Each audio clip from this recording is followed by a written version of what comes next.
Why waste two lives when we can waste yours? Dad stated, my parents pressured me to confess to a hit and run for my sister. I refused. They then disowned me. My parents looked me in the eye in a sterile police station and asked me to throw away my freedom, my future, my entire identity, for the sake of my sister's crime. And when I refused, they disowned me. That night, I learned that for some families, appearances are more precious than truth, and some lives are simply deemed worth less than others. The air in the precinct was thick, not just with burned coffee, but with a suffocating despair. My hands trembled in my lap. I sat across from Detective Daniel Mercer, acutely aware of the impenetrable wall my parents had erected around Scarlett, my younger sister. Her mascara had streaked down her face, making her look tragically beautiful, like a porcelain doll in distress. My mother's fingers constantly soothed Scarlett's hair, whispering comforts I'd never once heard directed at me. Someone needs to take responsibility for this. Detective Mercer's voice cut through the heavy silence, his gaze sweeping over us. The evidence suggests one of you was behind the wheel during the hit and run. Mrs. Evelyn Parker is in serious condition. My father stepped forward then, his face a mask I knew all too well, the one he wore for ruthless business deals, assessing costs and benefits with chilling precision. Officer, he began, his voice smooth. My daughters are here to cooperate fully. We just need a moment as a family to discuss things. They led me into a small, antiseptic side room. The fluorescent lights hummed overhead, casting a sickly yellow glow on everything. Scarlett crumpled into a chair, burying her face in her hands, her sobs echoing against the bare walls. My mother rushed to her, cradling her as if she were still 6, not 24. Then my father turned to me. His gaze is seared into my memory, something I still see when I close my eyes. Claire Bennett, he said, his voice flat, devoid of any warmth. We need you to tell them you were driving. The words hit me like a physical blow, stealing the air from my lungs. What? No. Scarlett was driving. I wasn't even in the car. My voice was a frantic, choked whisper. Without looking at me, my mother spoke, her voice laced with a cold, cutting implication. Your sister has a whole life ahead of her. She's just been accepted to graduate school. James wants to marry her. She's going to do something meaningful with her life. Unlike you. The unspoken accusation hung in the air, a toxic gas I'd inhaled 1,000 times in 1,000 subtle gestures and disdainful glances throughout my life. This is ridiculous. I wasn't there. The truth will come out. I pleaded, turning to Scarlett, desperately hoping she'd speak up, declare this madness. She only sobbed harder, her face still hidden. My father's voice dropped, taking on that terrifying tone he reserved for difficult negotiations, when he knew he held all the cards. You are 29 years old, Claire Bennett. You work in a supermarket. You live in a studio apartment. You have never done anything noteworthy with your opportunities. Scarlett would not survive jail, my mother said, finally meeting my gaze. Her eyes were arctic, assessing. Look at her. She's delicate. She's sensitive. But you're stronger. You've always been the tough one. What are you talking about? The words spilled out before I could stop them, ripping open the hidden reality that had defined our family dynamic for as long as I could remember. My mother flushed, but she didn't deny it. You're being theatrical, she snapped. This is about practicality. Scarlett has opportunities you will never have. Why squander two futures when we can only waste one? In that instant, something inside me solidified. Hard, cold, and utterly clear. When I looked at the woman who gave birth to me, I saw a stranger, someone who had calculated my worth and declared me utterly worthless. Do your duty as the older sister, my dad instructed, his tone dripping with condescension. For once in your life, contribute to this family. I walked out of that room without another word. My legs felt like lead, but my back was ramrod straight. I found Detective Daniel Mercer, and I told him the complete truth. I explained that Scarlett had called me that night, distraught, begging me to come to the police station. She'd been driving intoxicated when she hit Mrs. Evelyn Parker in a crosswalk, then panicked and fled. Our parents had arrived before me, already orchestrating their horrific plan. The look on my mother's face as I spoke fueled me through every word that followed. My hands shook as I answered the detective's questions, but my voice remained firm. He was patient, systematic, meticulously recording every detail. Through the interview room glass, I could see my parents' faces contorted with rage. Dad paced like a caged animal. Mom had her arm around Scarlett, who had slumped again, no longer sobbing, but glaring at me with absolute hatred. "Let me make sure I understand," Detective Mercer said, reviewing his notes. "Your sister called you around 11:53 p.m. and asked you to meet her at the station. She didn't explain why over the phone." "No," I said, wrapping my arms around myself, feeling a deep chill despite the stuffy room. "She just kept saying she needed me, that something bad had happened. I suspected she'd been attacked or robbed. She sounded so afraid. And when you arrived, your parents were already there, and they took Scarlett to a private room first." "Yes," I affirmed, the memory making my stomach churn. When I stepped in, Dad immediately started detailing their strategy. They had already made all their decisions.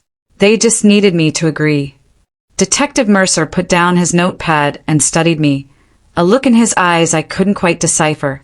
"Miss Claire Bennett, what you are doing takes immense bravery. The hardest cases are often family-related." "They're no longer my family," I heard myself say, the words feeling more true than anything I'd ever spoken as they left my mouth. The detective excused himself to confer with his colleagues.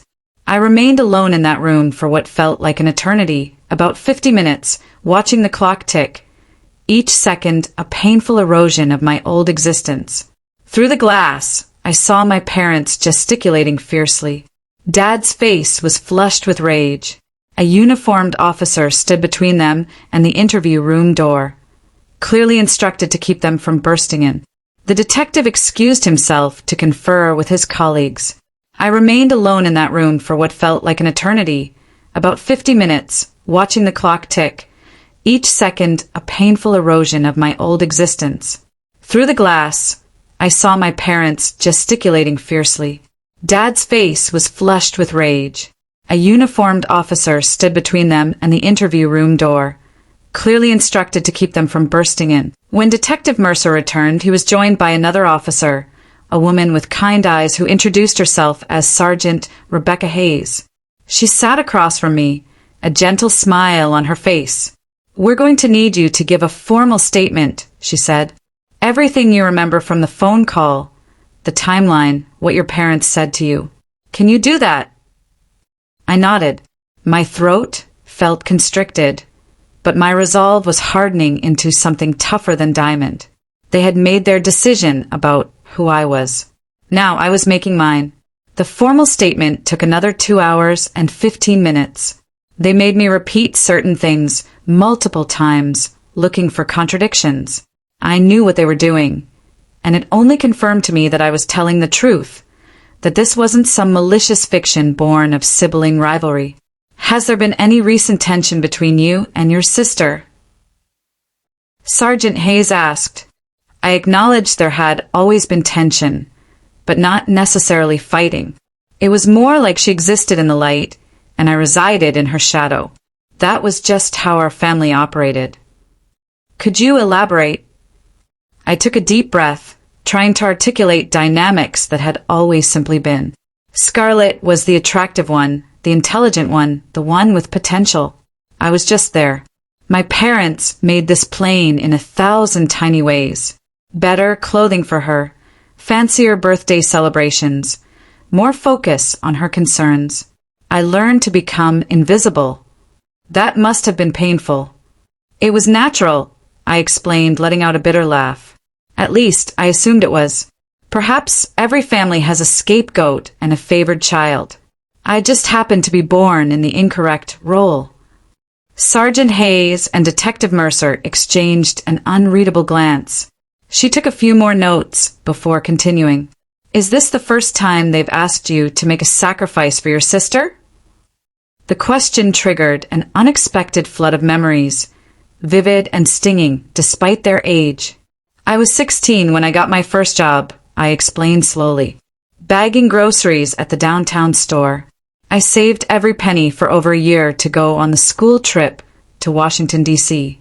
It cost $950. Did you go? Scarlett's car broke down 10 days before the trip. She was 18, had just gotten her license. Dad explained the family couldn't afford both the repair and my trip. He used my savings to fix her car. The old hurt felt distant now, as if it had happened to someone else. Scarlett went to prom in that car. I looked at the school trip photos on Facebook. Did your parents ever pay you back? They claimed I was selfish for asking. Said family requires sacrifice. I told them about our college fund, which had mysteriously evaporated when Scarlett decided she wanted to attend an expensive private institution. My money had been siphoned into hers. I'd been informed that community college was perfectly suitable for someone with my grades. I even recounted winning a regional painting competition in high school, the only thing I'd ever been truly excellent at.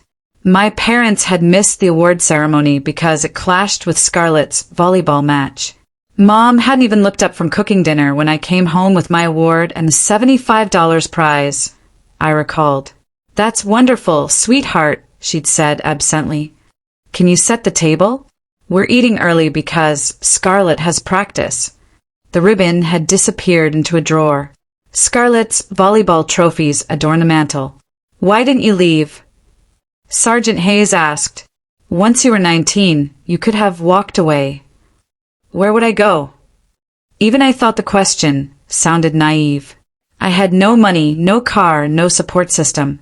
And a part of me kept believing that if I just pushed harder, performed better, or proved myself in some way, they'd eventually see me. And tonight, I met her gaze directly. Tonight, I finally understand. They will never see me. Not in the way I needed them to. They regarded me as expendable. So, I'm getting rid of them instead. After I concluded my statement, they told me to wait while they interrogated my sister. I sat in a different room, nursing horrible coffee from a vending machine, watching the minutes tick by on the wall clock.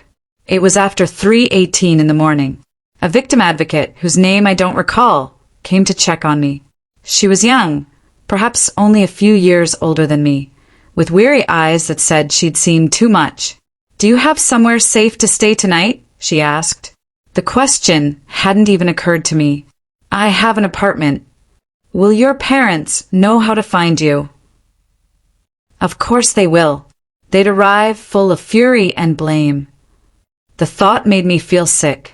I can link you with resources, the advocate said, handing me a card.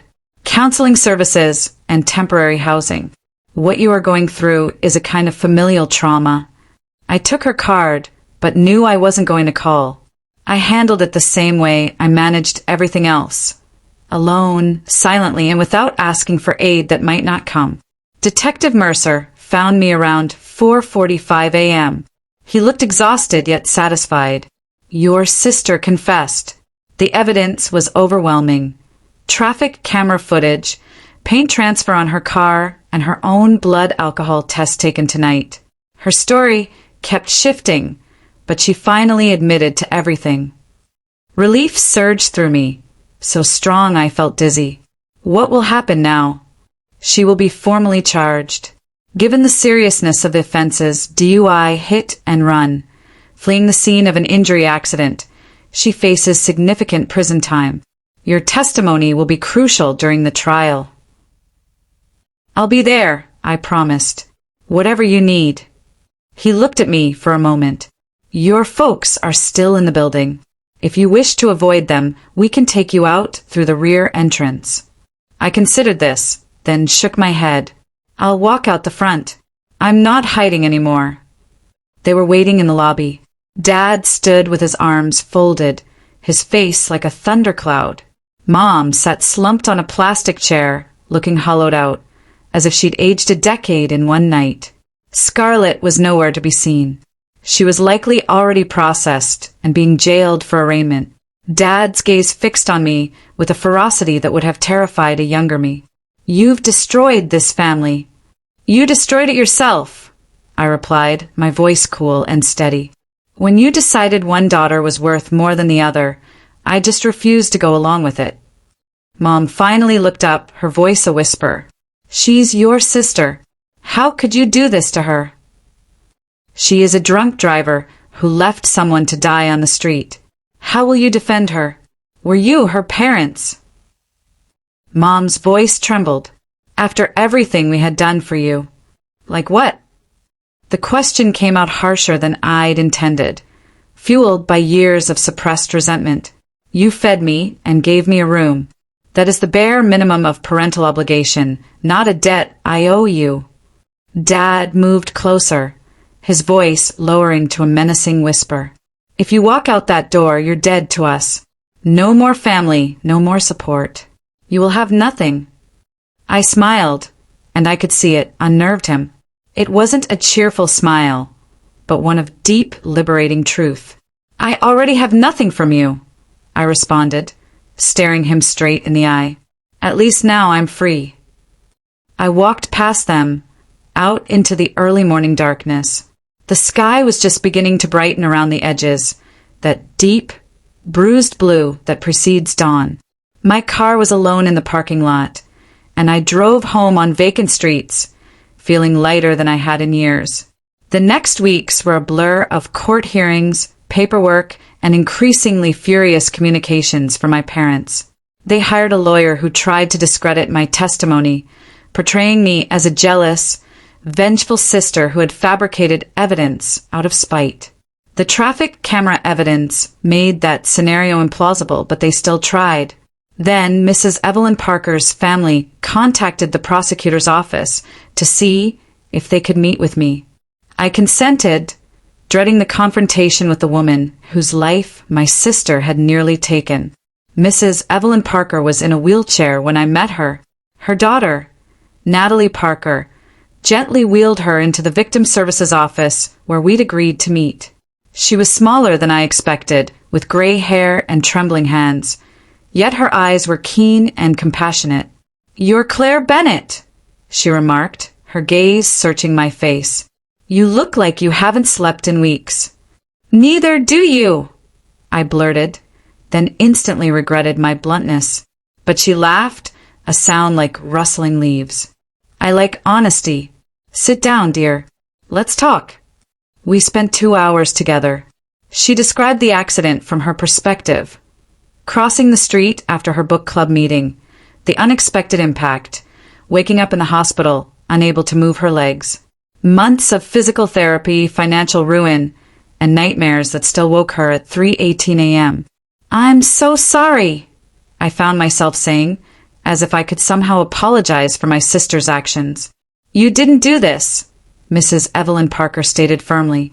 "And according to the police, you're the only one in your family who tried to make it right. Your parents actually approached my daughter.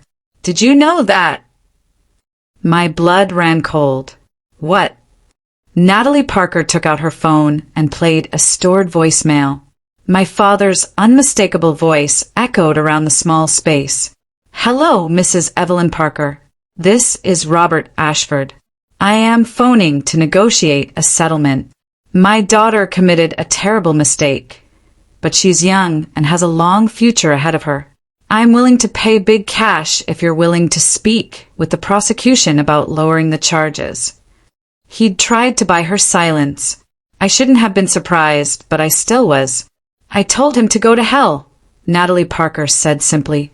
"Your sister nearly killed my mother and drove away. No amount of money changes that."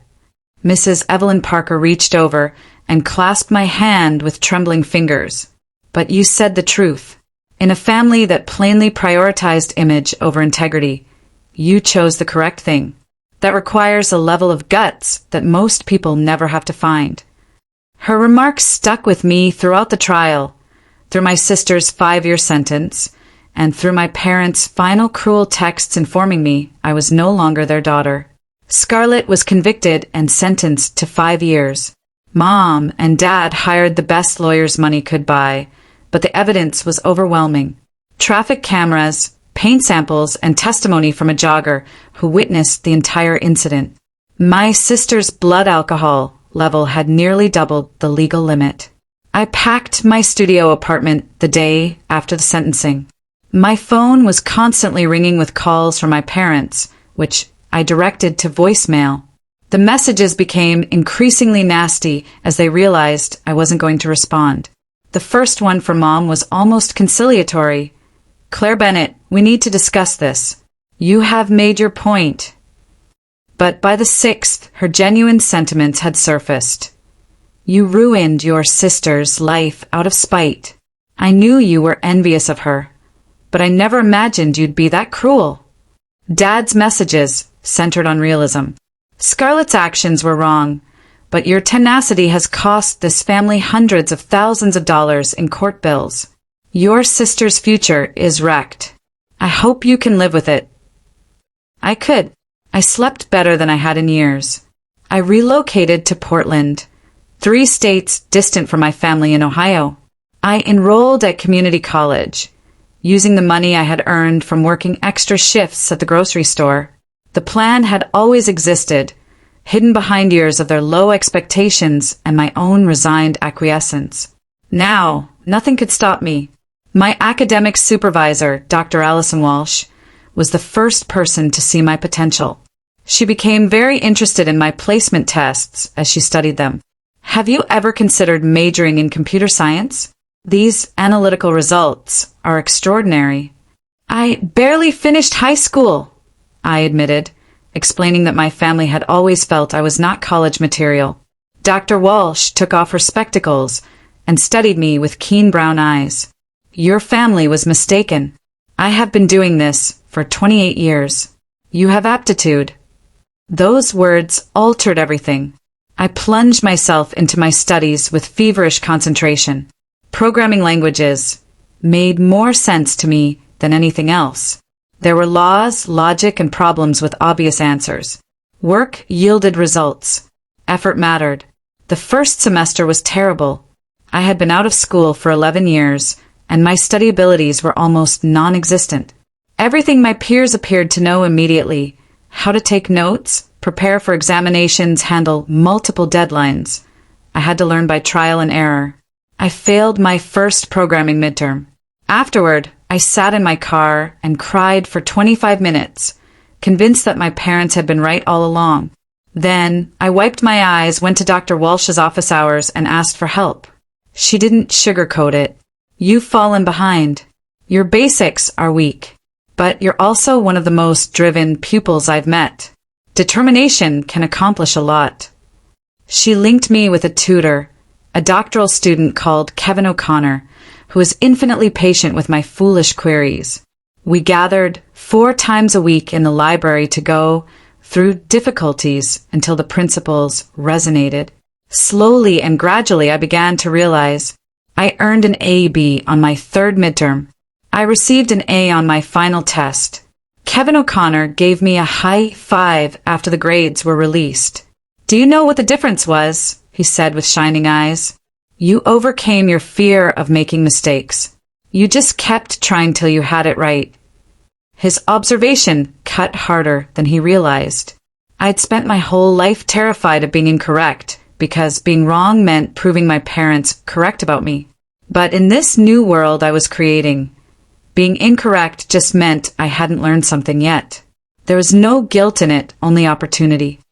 The next semester, I took 6 classes and worked 28 hours a week at a small computer firm to pay my bills. Sleep became an unaffordable luxury. I lived on instant ramen and coffee, studying in my spare time between work and school. Marcus Grant, the owner, recognized my devotion. He had begun the firm in his garage 6 years ago and grew it with pure stubborn persistence, a path I recognized in myself. "You're going to burn out if you keep this pace," he cautioned me one evening when he discovered me debugging code at 1:10 a.m. "I can't afford to slow down," I explained simply. "I'm making up for lost time." "Lost time from what?" I offered a truncated version of my narrative, the family that had abandoned me and my sister in prison, and the decision that had cost me everything while also giving me everything. Marcus listened without interrupting, his gaze becoming contemplative. After I finished, he sat back in his chair and nodded once. "My parents wanted me to become a doctor," he explained. "Traditional, prestigious, and honorable. I dropped out of medical school to write code in my garage. They didn't talk with me for 3 years. Did they finally come around?" "Eventually, but by then I had realized I no longer needed their approval," he said, waving around the workplace of the firm he'd founded. "This is mine. They can accept or reject it. Regardless, it exists." That exchange changed how I saw my own journey. I'd been fleeing from my family's judgment, attempting to prove them wrong. Marcus demonstrated an alternative possibility, creating something so genuine that their opinions became meaningless. Within a year, I had transferred to Portland State University on a full scholarship. I kept working part-time at Marcus's software business, analyzing code and learning everything I could. "You're wasting your time doing grunt work," he informed me after I solved an issue that had puzzled their top developers for many weeks. "I'm moving you to the development team." The development team was made up of 7 persons, all of whom had computer science degrees from prominent colleges. I was the only community college transfer, and the only one who began coding after turning 26. The lone woman. Brandon Cole, my new boss, expressed his doubt early on. "Marcus loves to offer individuals opportunities," he told me after my first team meeting. "But this is professional-grade work. If you can't keep up, speak out before bringing down the entire squad." I kept my lips shut and my head down, allowing my job to speak for itself.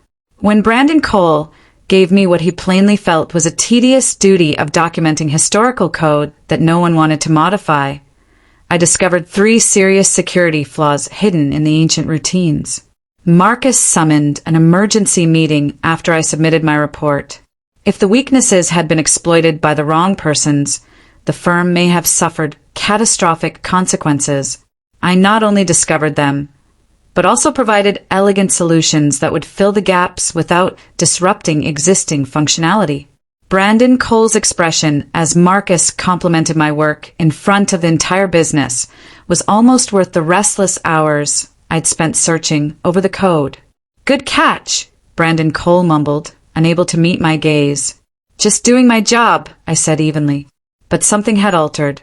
The other developers began approaching me with questions, seeking my feedback on design decisions, and incorporating me in informal talks around the coffee machine. I was becoming a member of the team, gaining respect one challenge at a time. My social life, such as it was, consisted primarily of study groups and coworkers. I'd learned to be alone in my family, and that skill translated nicely into my newfound freedom. But there was a distinction between voluntary solitude and forced seclusion. Maya Collins from my database management class asked me to a party at her residence. I nearly declined. Parties were never my thing, but something made me accept. The meeting was tiny, about 14 persons, primarily computer science students. They discussed code and theory and fought politely about the finest programming languages. For the first time in my life, I was in a room where I understood the topic and could make a significant contribution. "You are the one who discovered those security flaws at Chen's firm, correct?" A man called Jordan Pierce asked me. "I learned about it through the internship network." Quite amazing. People were discussing my work. I was impressed with something I had done. The novelty of it made me nearly ecstatic. I began accepting more invites. Coffee with Maya Collins, lunch with Kevin O'Connor, and happy hour with the development team.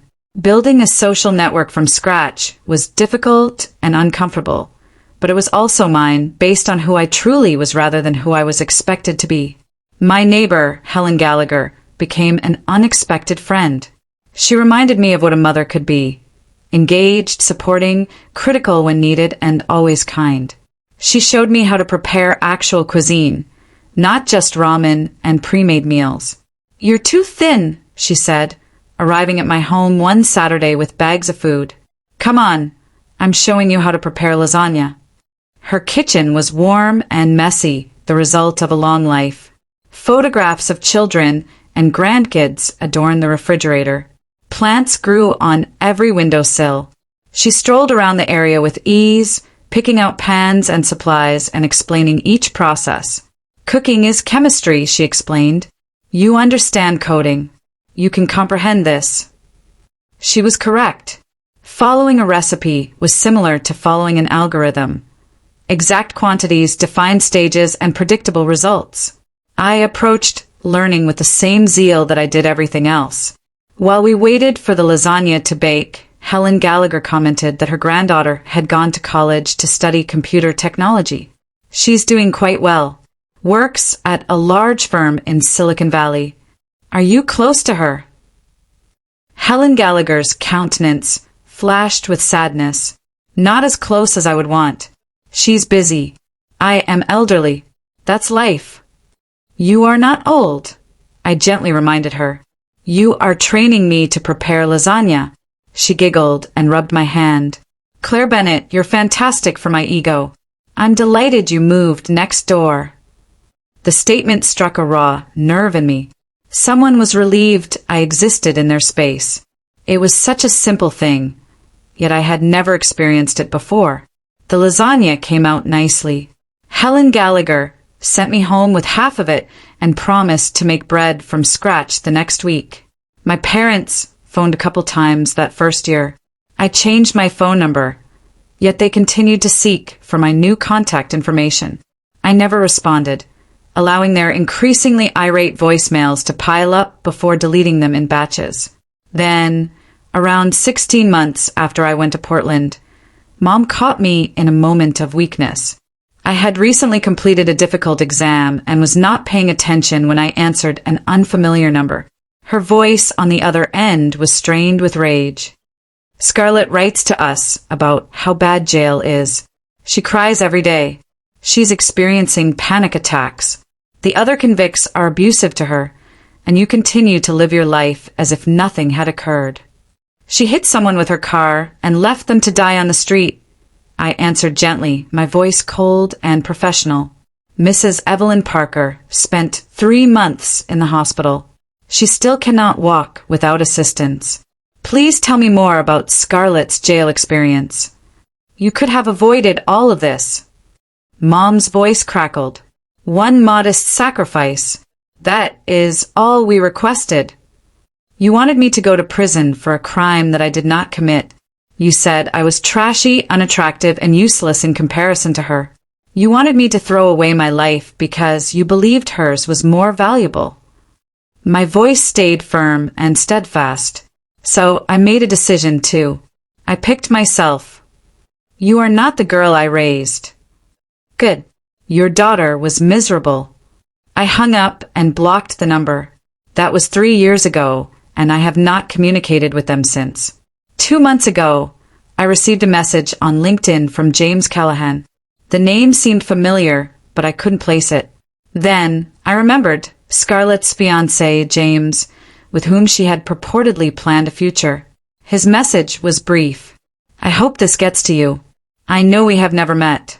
I wanted you to know that I ended my engagement to your sister around 7 months after her conviction. Your parents informed her you'd been lying about what happened that night and had sabotaged her out of envy. I want you to know that I never believed them. I contacted Mrs. Evelyn Parker's family and learned the facts. I apologized for everything you went through. You did the correct thing." I gazed at the message for a long time.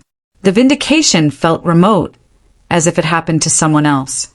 I'd stopped seeking their approval years before, but I reacted nevertheless. "Thank you for contacting out. I hope you are well." His reply arrived an hour later. "I married somebody else 2 years ago. She is a public defender. Works with humans, the system fails. Meeting her helped me understand why you took that decision. Some things are more important than familial loyalty." I grinned at that, A stranger's husband understood me more than my own parents ever did. The years in Portland changed me in ways that I'm still finding. After struggling through community college, I transferred to Portland State and graduated summa cum laude with a degree in computer science. The girl who had barely finished high school finished university with a 3.8 GPA and employment offers from 3 separate firms. I decided to stay with Marcus Grant. Loyalty was important to me, and he gave me a chance when I was nobody. 2 years after graduation, I was promoted to lead developer at Marcus's firm, which had evolved from a scrappy startup to a real contender in the cybersecurity industry. My income had already reached 6 digits. I bought a tiny house in a quiet area with a garden that I was learning to tend. Tomatoes were supposedly more difficult to cultivate than code. My neighbor Helen Gallagher, a retired teacher, handed me flower garden cuttings and told me about composting. She knew nothing about my family, Scarlett, jail, or the decision I had taken. To her, I was simply Claire Bennett, the quiet young woman next door who occasionally needed help identifying weeds. "You have good instincts," she told me one Saturday morning while we worked in my garden. "The soil was completely depleted when you bought the place. Look at it now." I examined the dark, rich dirt streaming between my fingertips. Something that had died was brought back to life via careful work. The metaphor was not lost on me. Scarlett was freed on parole last week. She had completed 4 years of her 5-year term with credit for good behavior. I knew because she had somehow discovered my email address and sent me a message. The subject line said, "We need to talk." The email itself was lengthy and meandering, alternating between fury and self-pity. She had lost her invitation to graduate school. James had abandoned her. She had a criminal record, making work practically difficult. Our parents had spent their retirement funds on legal expenses and appeals, and somehow it was all my fault. "You ruined my life because you were jealous," she wrote. "You constantly resented the fact that I was prettier, smarter, and more accomplished. You saw one opportunity to tear me down and grabbed it. I made an error. People make errors, but you had a choice. You decided to be nasty." I read it 3 times, waiting for an emotion to develop. Anger, guilt, satisfaction, or anything. But there remained only a faint recollection of who she had always been, and who I had ultimately ceased being. I carefully wrote my response. "Scarlett, you were driving intoxicated. You struck a 66-year-old woman in the crosswalk and drove away as she lay bleeding on the pavement. Mrs. Evelyn Parker survived, but she will never fully recover. She had to relearn how to walk. She is still in chronic pain, and her medical bills have bankrupted her family's savings. Our parents asked me to go to prison for your crime, telling me that I was worthless, ugly, and that my life was less important than yours. They asked me to give up my freedom so you could keep your opportunities, but I refused. That is the extent of my crime against you. You believe you deserve special treatment because your parents spent your entire life telling you that you were exceptional, but you're not. You're just someone who made a bad decision and had to pay for it. I sincerely hope you rebuild your life, but you'll have to do it the same way I did mine, through hard work, accountability, and the understanding that no one owes you anything just because you want it. I will not answer to any future emails. I wish you the best, but I am no longer a part of your life."